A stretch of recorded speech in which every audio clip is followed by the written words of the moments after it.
Hello, and welcome to Your Estate Matters with your hosts, my colleague Greg Bernand and myself, Nicole Garten of Heritage Trust. Your Estate Matters is a podcast dedicated to everything estates, including building and preserving your legacy. If it's estate related, we'll be talking about it.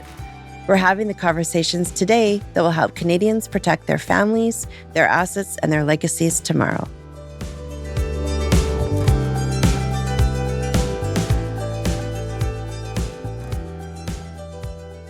Susan, thank you so much for being here today to talk to us about estate settlement. Pleasure. Great.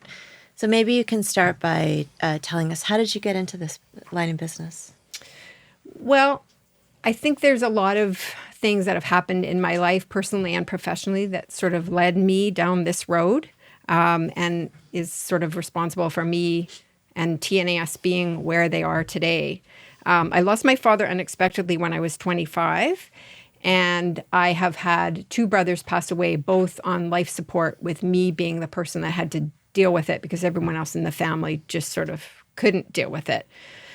So I think that gives me some understanding of grief and allows me to support clients in a genuine way rather than just say, I know what you're going through. And I'm naturally a problem solver, and I like to manage a lot of things at one time.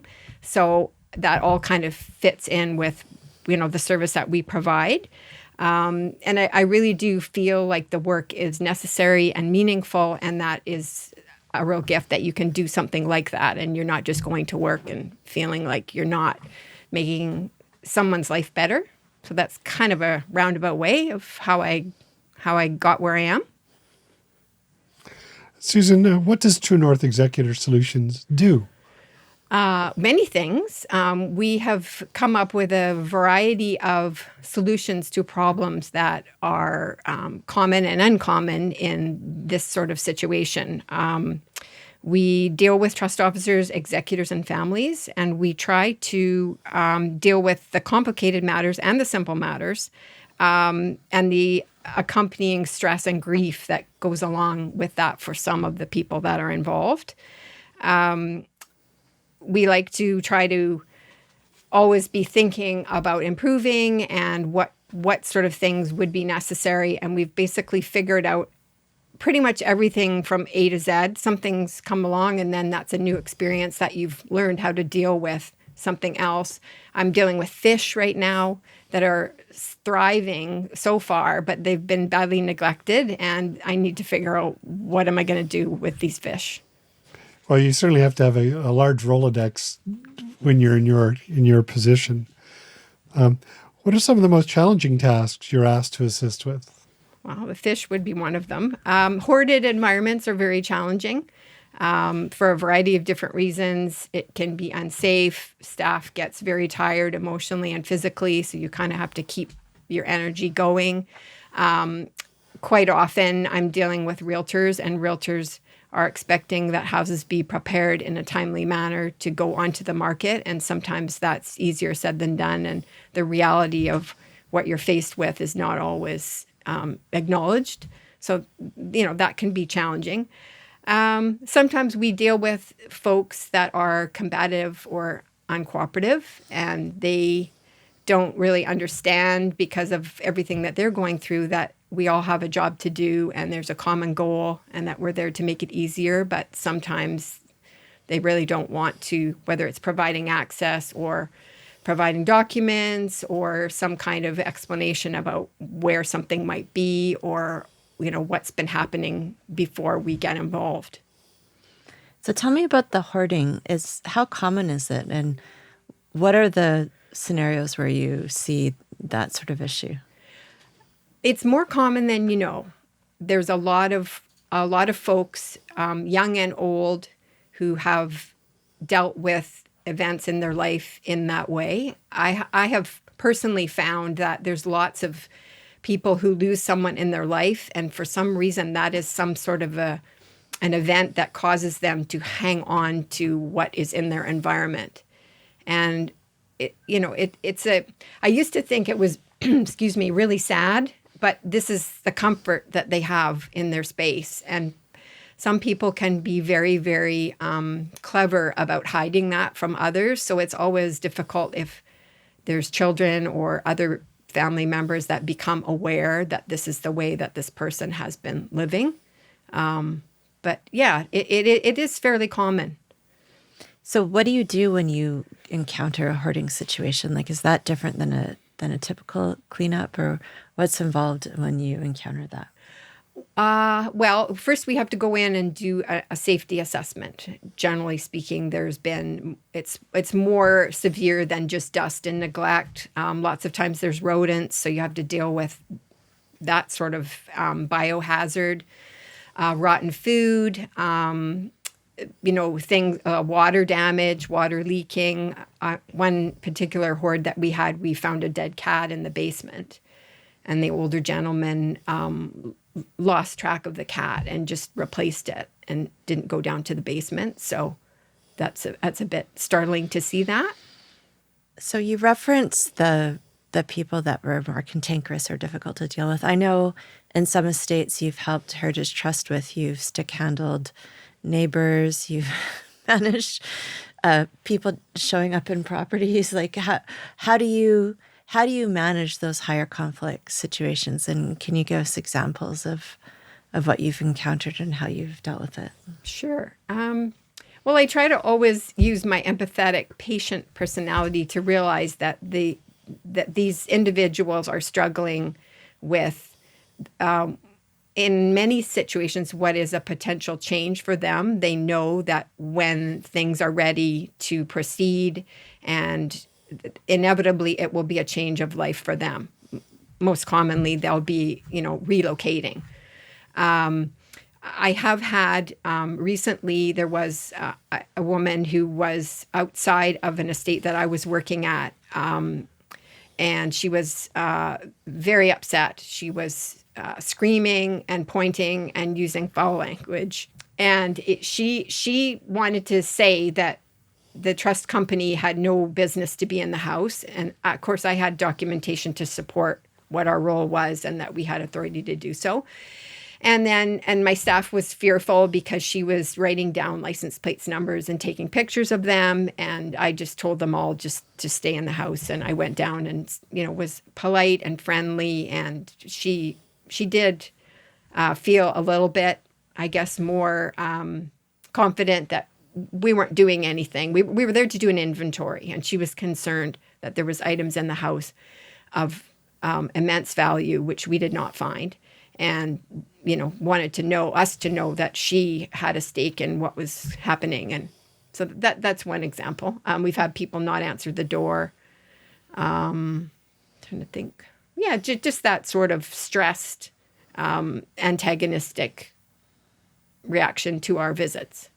It's not one of the questions we have written down, but I'm going to ask it to you because from a professional executor's standpoint, these types of services are excellent to engage.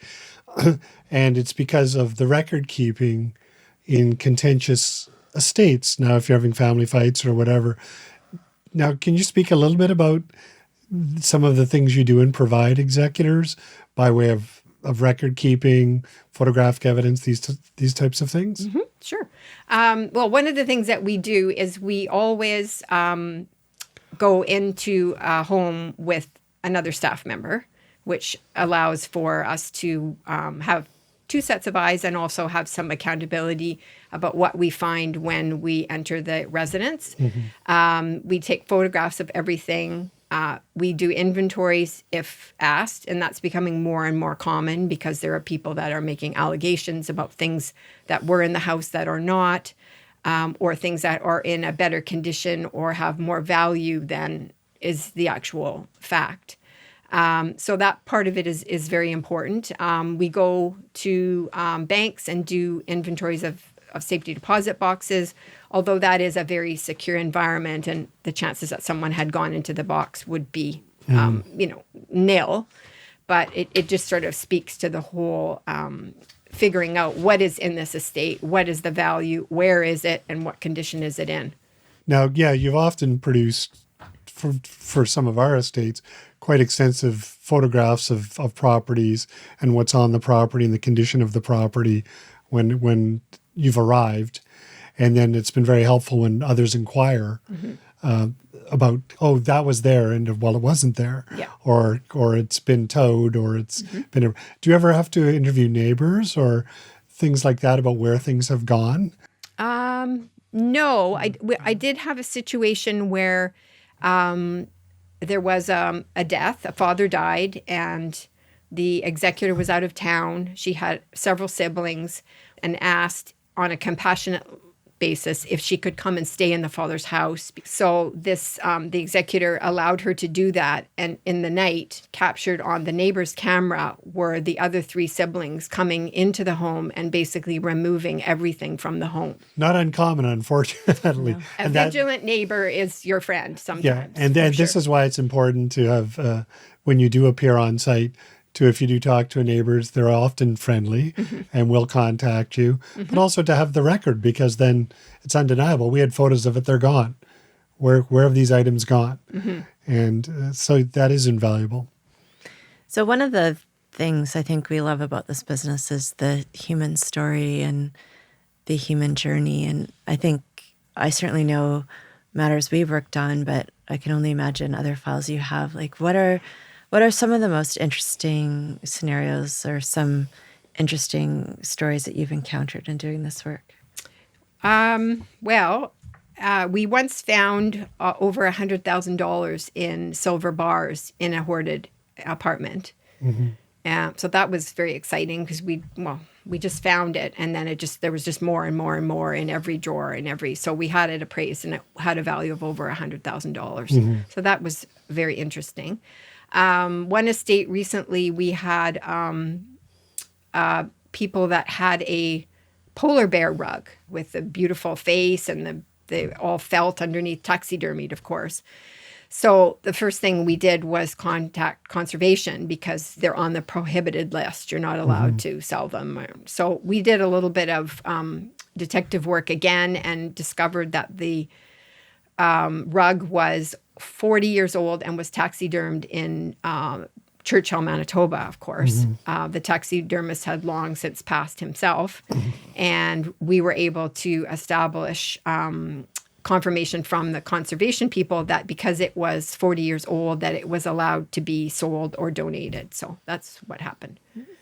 Yeah, you'll also find that with ivory items. Yes. Or such, they have to be of a certain age for you to be able to actually give them away or transmit them to somebody else or distribute them. I know some estates we've worked on, there have been firearms. How do you manage that piece? Yeah. Oh, that was one of the things that I was going to comment on, that I'm amazed how many people have guns in Canada, because you're naive and you just think, oh, that's an American thing. And people here we don't often find unlicensed firearms, fortunately, but a lot of people have rifles.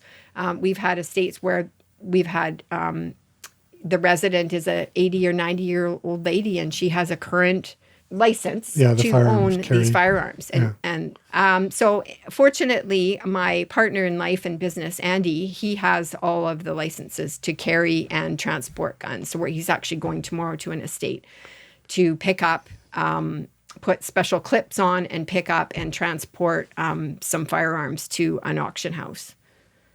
So what do you do if you go onto a property and you find firearms and you don't know their origin or legality? What's the best procedure? I believe, it's not my department, but I believe a call to the local police is the first step. And then, sending photos and getting confirmation that, and there's a whole protocol. It's actually quite fascinating when you go and you take these courses to handle firearms. There's a very, very stringent procedure of how you pick it up, where you point it, where you don't point it, whether it's loaded or not, whether it's jammed. It's all done very methodically, so that there's no danger to anyone who's in the house or handling the firearm. Yeah, I think what you'll find too is if you're not immediately involved, but it was perhaps a death at the residence from just a natural death, and the police and coroner attend, often they'll take them into custody immediately, and it's up to the estate to establish that they belong to the estate, and whether they're prohibited or not, and they'll release them to the executor. Another scenario we've encountered is finding significant amounts of prescription and also illegal drugs on premises. Do you have a set of procedures of how you manage that? Yes, we do. We that would come under the umbrella of trauma scene cleanup. Anything that is a biohazard or causes personal injury to anyone who's handling it. So again, Andy has all that sorted out. We've just dealt with that recently in a couple of condos that we are dealing with, where there were tenants in there that had some pretty significant addiction issues.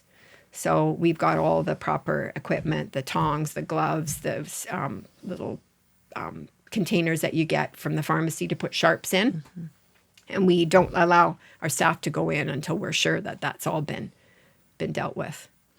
So I understand if you go to a property and there's a significant amount of prescription drugs, that the recommendation is certainly you never want to flush them down the toilet or anything like that. You want to take them to a local pharmacy, and Correct. A qualified pharmacist will properly dispose of them. But what do you do if there's significant illegal narcotics? Is there a process? Can you drop those off at your local pharmacy, or what do you do with that? They can go to the local pharmacy. Okay, that's good to know. So I think the idea is to help family members avoid a huge cleanup, particularly by third parties that may not know your values and the personal meaning behind items. Do you have guidelines or best practices for people to get organized in advance of them becoming incapable or passing away?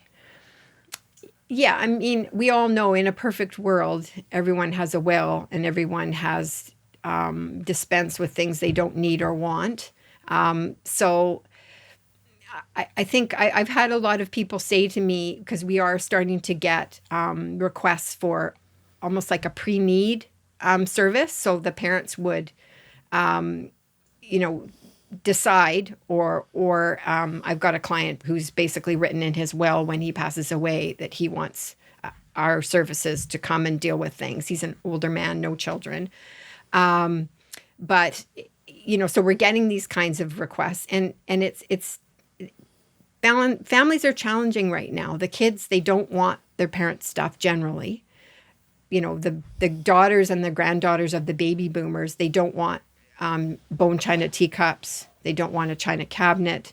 They just sort of reject all that. Everyone's sort of in a minimalist mood. They go to IKEA. They have a couple of kids. The kids wreck the furniture, and they go back to IKEA and buy more. And I love IKEA. I mean, it's beautiful stuff. But that's kind of that mentality. So it is challenging, and I find a lot of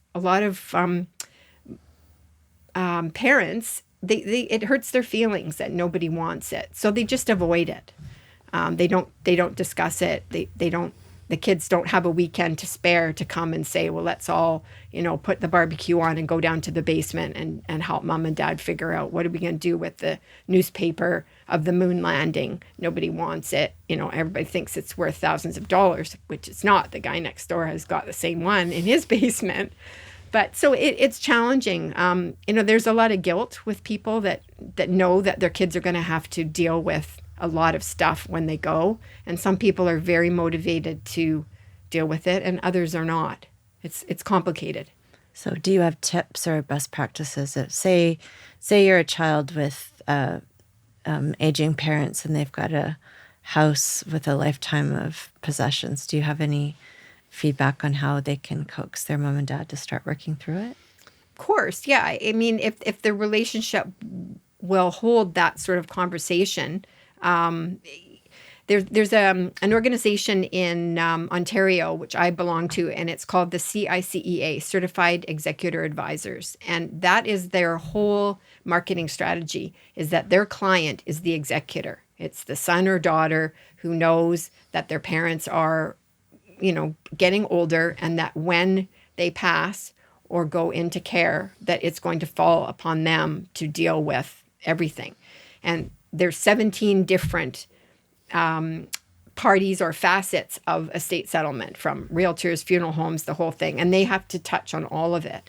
And so there's a movement to sort of empower the executor to say, we need to deal with this. So it's just, I guess it's just take it one room at a time and start dealing with, do people want things? Can they be donated? Can they be sold? Is there someone else in their, community that could use whatever it is? As people are living longer, we are finding that they're going into senior residences. There's lots of people in Vancouver that have the means to go and stay the rest of their years in these places, and they've already done their downsizing. So that is happening with some people, but it's a complicated issue for sure. Well, even with not the estate side, but just as somebody enacts a power of attorney, and maybe they have a parent that's maybe a hoarder or something else, could they bring somebody like you in at that time to help streamline things, perhaps? Yes. Even, I'm in the business of helping people. Lots of times I go to a house and I give them a bunch of ideas and they never call me. And I just hope that the ideas that I have suggested will help them to at least not be so overwhelmed. There's a mythology to it. There's an easy way to do it and a hard way. And if you're right in the middle of it and this is your mom or this is your family home, it's hard to be objective and move forward with any kind of momentum because there's just so much other stuff, emotions. And so with demographic changes, we've got the graying of our population. This must be a huge and growing areas. How busy is your profession? Are there a lot of companies out there, or is this a relatively new service? It's very underserviced. It is. There's a lot of sort of Band-Aid things going on. People are calling realtors and saying, I'll give you the listing if you empty out the house and get it cleaned. That sort of thing. People are just trying to piece together how they can, get things moving forward. But it is definitely underserviced. If I had $1 for every time someone would say, I didn't know such a thing existed. We've gone from 1 staff person, which was me, to 2, and now we have 18. And we are servicing Vancouver Island and Kelowna. So it's very robust, the need. So how can people find you? Well, I have a website, www.tnes.ca, and that's probably the easiest way. We have a contact page that they can contact, and I am happy to go out and sit and talk with people and view their space and the challenges that they're dealing with. And I don't charge for that. I have a complimentary consultation, so I'm happy to be in my car driving around doing that. Well, thank you very much. I think for being here today, and you'll probably open a lot of people's eyes to what this type of professional assistance would bring. Yeah, I hope so. Thank you very much for having me. Yeah, thank you so much, Susan. This podcast is for informational purposes only and should not be considered individual legal, financial, or tax advice. Make sure to consult the advisor of your choice to advise you on your own circumstances. Thank you for joining us for this episode of Your Estate Matters. If you like this podcast, make sure to follow it on your podcast platform of choice. Whether you are planning your own estate or you're acting as executor for somebody else's, Heritage Trust can help. Partner with Heritage Trust to protect your family, your assets, and your legacy. If you would like more information about Heritage Trust, please visit our website at heritagetrustcompany.ca.